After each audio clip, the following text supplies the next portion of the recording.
Hello, everyone. This is Mirkala, handling communications for the office. We're going to give everyone another minute or so to get on, and then we'll get started.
Hey, Marcella, can you hear me?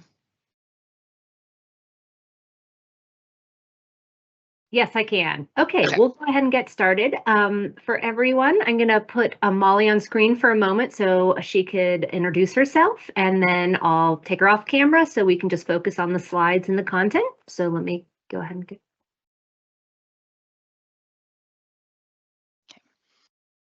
Thanks, Marcella, and hello, everyone. Thank you so much for joining us today. I know today is, and with the lead up to Election Day, just really busy for everyone. So we just wanted to take a few minutes of your time just to talk about the elections process and what you can expect as a candidate or someone who's working on something on the ballot. This is really geared towards you as well. If you're a member of the media, what you can expect in terms of our posting schedule and that sort of thing. So with that, we'll move through these slides rather quickly, but we'll leave plenty of time at the end for questions because again, I know that everyone's really busy with campaign season, but again, thank you so much for being here, and just know that our office is here to answer any questions that you have throughout the elections process. And I'll go ahead and pop off camera.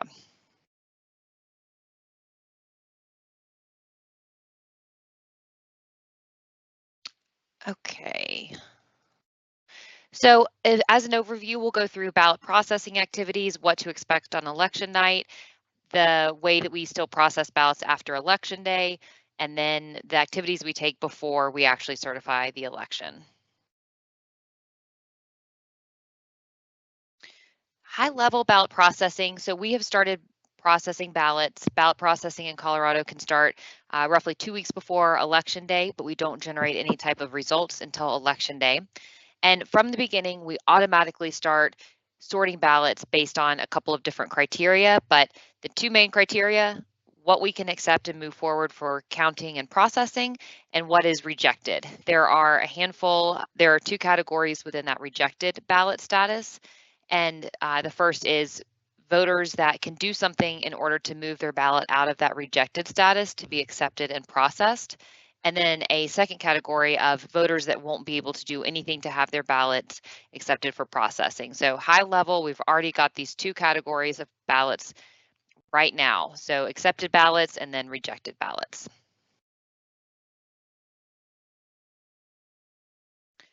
So how we process accepted or ballots to to determine if they should be accepted or rejected. So as you all probably know, we have signature verification in Colorado. So if our election judges can make a match on your signature from your ballot envelope to previous signatures that we have on file for you, great. Your ballot will be moved forward for processing.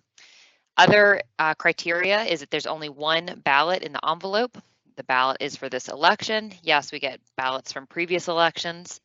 And once we are able to accept the ballots, it's moved forward for processing. And we do have ballot processing tours available on Monday if you would like to attend. Information is on our website, and we can also send that to you all after this webinar. But high level, we'll move it forward, we'll flatten the ballot, we'll inspect it for any issues, we'll scan it, and then we will tabulate and generate a report on Tuesday. The second category, as mentioned, is rejected ballots. So the subset of rejected ballots that voters can cure in order to have their vote count are voters that might have a missing signature, or their signature does not match. Our election judges could not determine that it matched what we have on file for them. Or if there was a missing ID, if it was required. Most often that's for first-time voters who are voting by mail in Colorado. So those are the categories in which voters might get a notification that they are in a rejected status. It does not mean they will always be in that rejected status. They can take action in order to have their vote count. We do not move any of these ballots forward for processing until we hear from the voter that they did turn in that ballot, that was them. And we will notify them via ballot tracks. And it is easy in Colorado to cure your ballot. Now you can do it through your phone. There is a second category of ballots that will never be counted. Those are ballots that, those envelopes that might have more than one voted ballot in the envelope, ballot envelopes that come back empty, or if there's a wrong election ballot in that envelope. So there's nothing voters can do in these scenarios in order to have their vote count. Election night reporting, I know this is likely what everyone really cares about here on this call. So on our website, we will add the link to our election night results page. So it'll be added late on election day, bouldercountyvotes.gov. We will begin our posting process at 7 p.m., which means our first post will not be until approximately 7:15. That first post is going to reflect everything that we have counted through Monday, so the day before Election Day. After that, the postings will include ballots we've processed and counted on Tuesday, plus in-person vote center ballots. We will maintain a posting schedule for the next couple of days until we have processed all the ballots. We do, expect for it not to be complete on Tuesday in a mail ballot state. As you all probably know, there are several steps that a ballot must go through in order to be processed and counted. So we do not expect to finish on Tuesday night. Here's our schedule. So again, 7:15 p.m. will be that first posting. After that, you can expect postings at 8:45, 10:45, and then our last posting on Tuesday night will be around 12:30 a.m. On Wednesday, we'll post an end of day at 5 o'clock, and then we'll do an end of night at 10 p.m. or later. If we need to post again on Thursday that week, we will, but we expect to be complete with our main batch of posting on Wednesday. We don't do more postings. We know that you all would appreciate it. We know voters would appreciate it, but we maintain this schedule because in order to post more frequently, we would need to divert resources from our scanning operation in order to do so. And so we're trying to get a heavier volume in each of these postings as possible. So that's our posting schedule. The one piece I did not touch on is November 13th. So we'll go through this in just a moment, but we will still be accepting ballots through Wednesday, November 12th, and we will do a final upload of ballots on November 13th. One of the questions we get the most is how many ballots do you have left to count? So we have developed some information on our website to make this a bit more self-service for you all and as well for the media. So we have a ballot return data section on our website. And so what that website will do is it'll update every day, and on election day, it'll update every couple of hours, showing how many ballots that we have in house. And so one thing to note is that this number is never going to be 100% what we actually count, but it will give you an estimate of what we've received in house. And that's because we always receive more ballots than we actually count because of the rejected status or the rejected ballots. And so just be aware of that it's never going to be a precise number, but it can give you a ballpark number. And on Tuesday, throughout the week, you will see that the Tuesday number continually gets updated. So don't be surprised if you see that. It just means that we're continuing to do our processing work.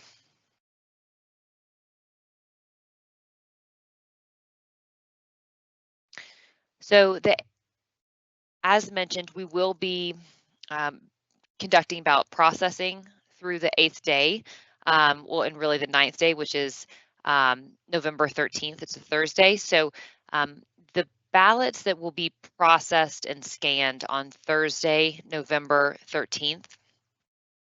Excuse me. Sure I have this.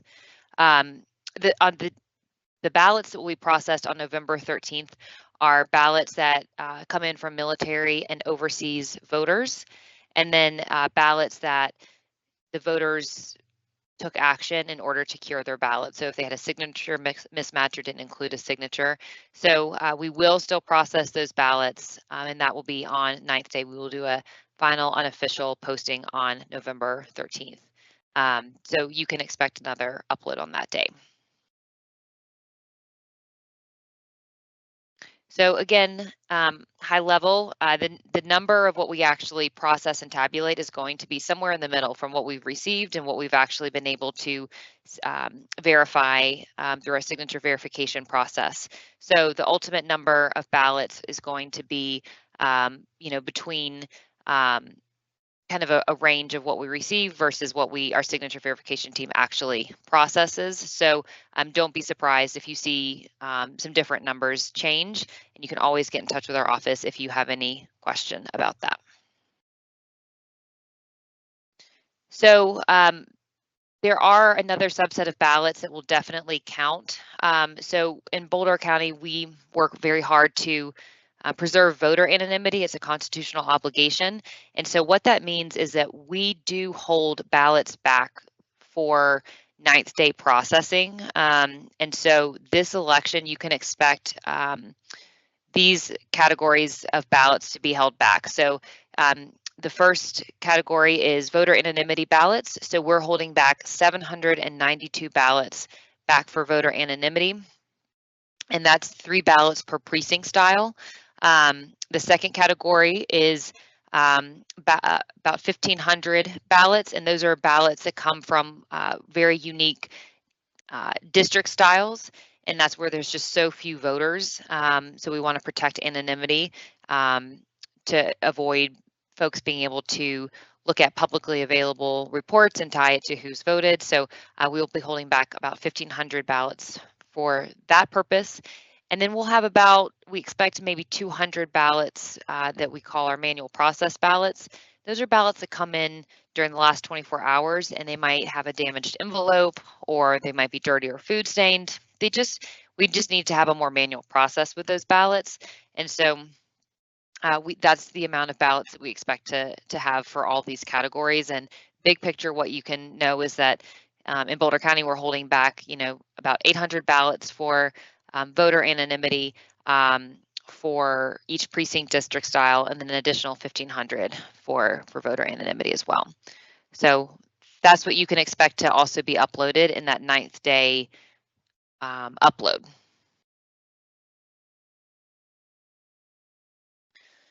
So we talked about the military and overseas ballots. Those also have until 8 days after the election to be received by our office in order to be processed on 9th day.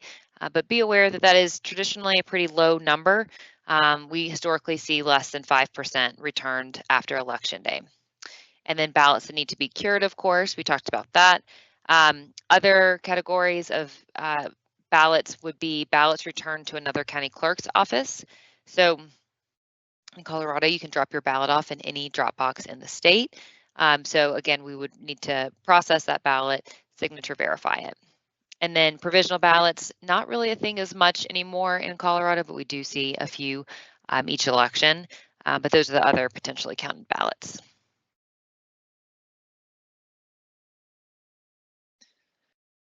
Okay, so we want to talk about recounts a little bit, which you all might be interested in.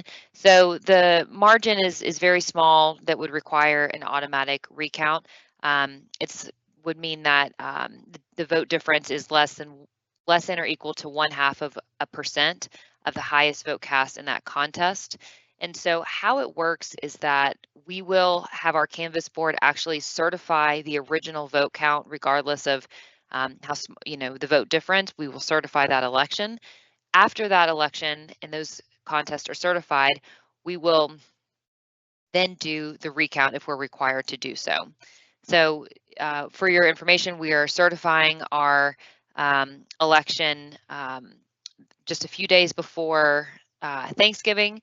And then if we do a recount, it would likely be early November. And folks can request a recount, but there is that trigger for an automatic recount.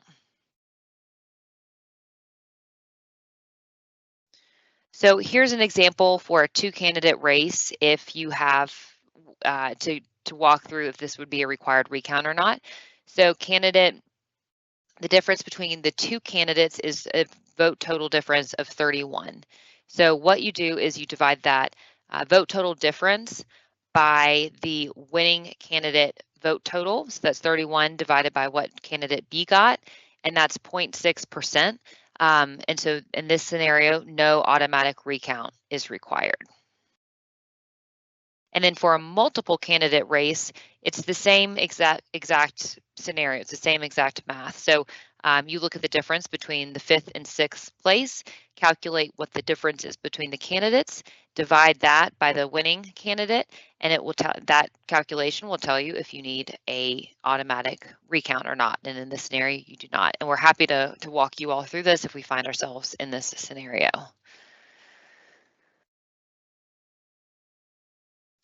So this is just for the press. A lot of times the press will call election results, but as you all now know, we will be processing ballots on the 9th day after the election. So we do not ever call contests. We just provide everyone with the statistics on what we have processed and what is left to count.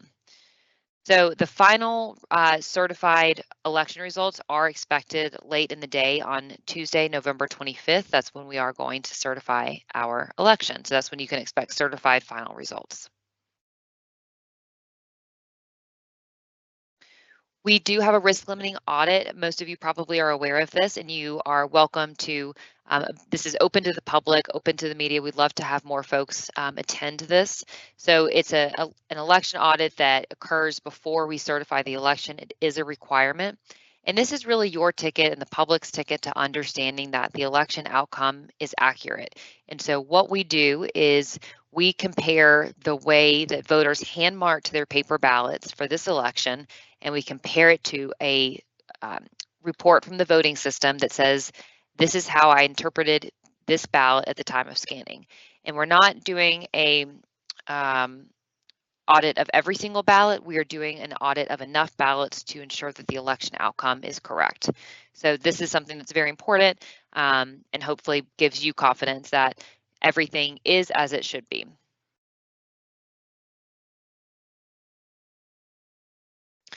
So high level, the steps, the ballots for the risk limiting audit. When we are scanning ballots, there is a unique imprinter ID number scanned on every single ballot. And by this point, the ballot has been removed from its envelope. So please rest assured, this is not tied to any sort of voter. It is just a unique ballot identifier. We then store the ballots, and when the ballot is scanned, the cast vote record is created, and that's essentially a representation of how the voting system read your ballot at the time of scanning. And then we provide that report to the Secretary of State's office, and the Secretary of State's office uses the risk limiting audit software to randomly select ballots to audit. And so that's when our teams will go through and actually pull the paper ballots to compare to the way that the voting system read the ballot at the time of scanning. We report all that information to the Secretary of State, and we have always passed our audit. And again, provides candidates, voters, media with a statistical level of confidence that outcomes are correct.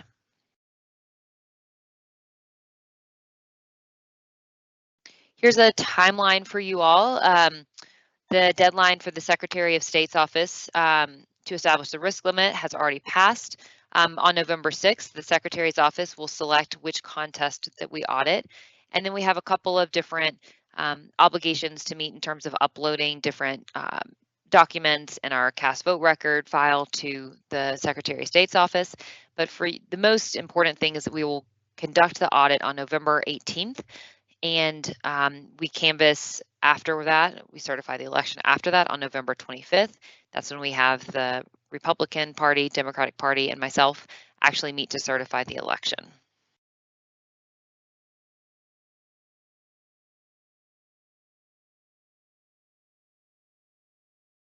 Okay, and then I think we might have skipped the page about watchers. I think I saw it flash up, but high level wanted to highlight that watchers are a very important part of the process. We would love to have more watchers actually come and observe these processes.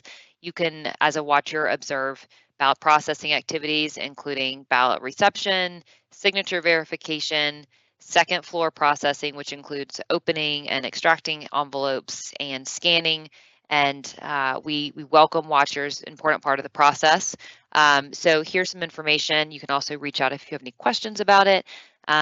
Watchers will need to provide a few credentials for us, and then after that, we will assign watchers a host who would love to answer any questions that you have about the process and make sure that you feel confident and good about it. So please consider sending a watcher to our ballot processing center. We love having them. And so with that, concludes our presentation. Would love to have you all follow us on social. And again, please encourage people to vote early. I know that that's a huge priority for all of you, but it does help us out as well, process ballots over a longer period of time. So I know that I went through that very quickly. I just want to respect everyone's time. I know that folks are busy, but want to open it up for questions. We have all the time in the world, so feel free to let us know if you have any questions. Great, thank you, Molly. I'm going to go back. Someone asked a question on the recount timeline, so I'm just going to jump back to that. You want to just kind of walk through this a little bit one more time? Yes. So the question is about if a recount is necessary, and if so, what will happen? Right. Maybe the difference between the two potential recounts. Okay. So required. Sure. So there is a process for a required recount, and so a required recount is if the vote total is so small, less than 0.5% difference, that would trigger an automatic recount. We are required by law to conduct that recount. If we are not in a required recount scenario, but a candidate would like to request a recount, there is a process for that. And so if a candidate would like to request a recount, then they can submit a request to do so. They have to do that by November 26th, and the candidate is required to pay, or the interested party must pay for that recount. And so those are the distinctions between required recount and the requested recount.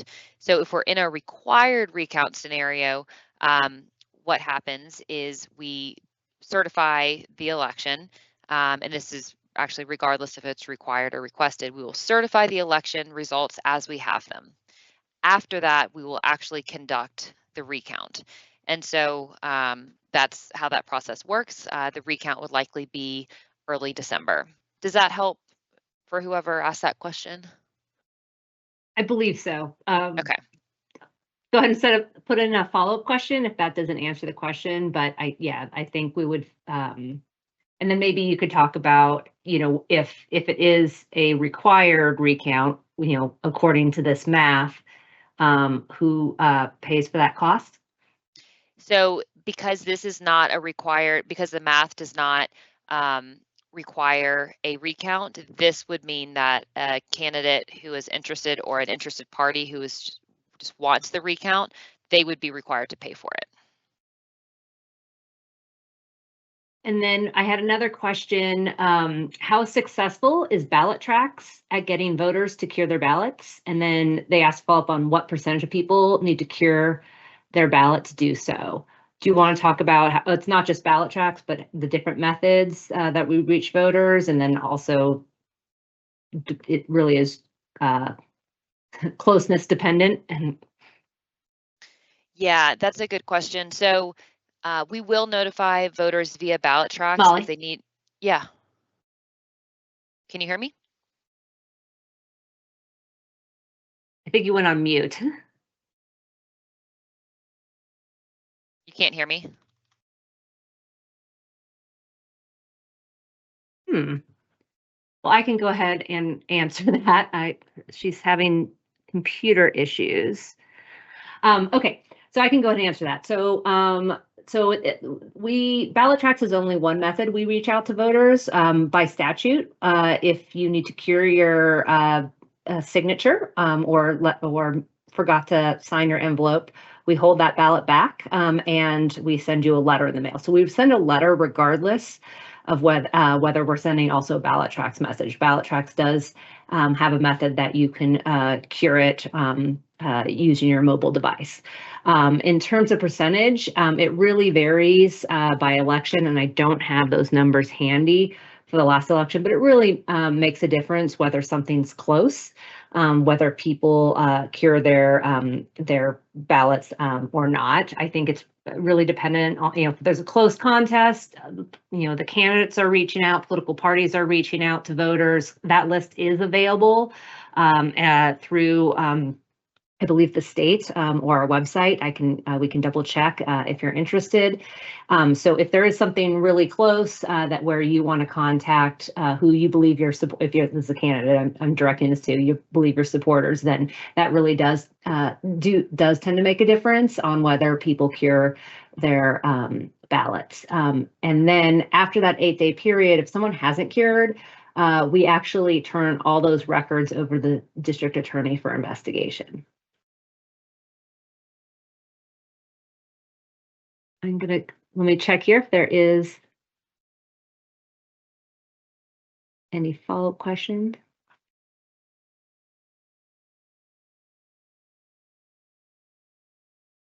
We'll give it another minute or so if people have questions.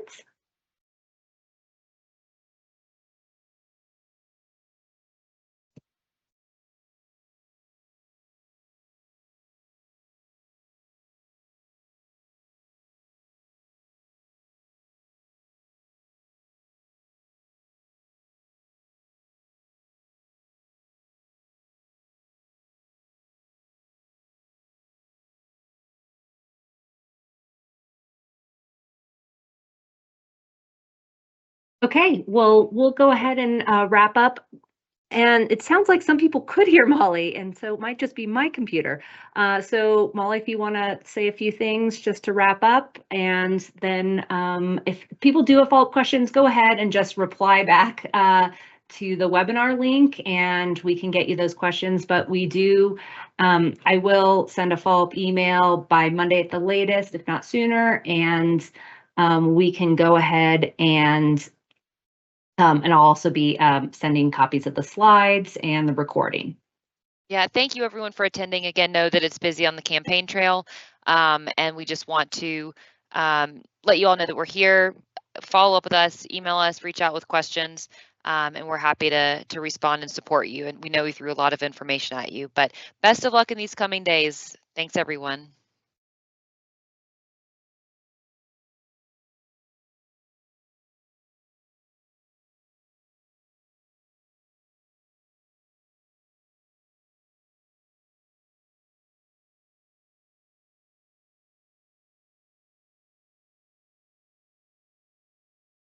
All right, thank you, everyone.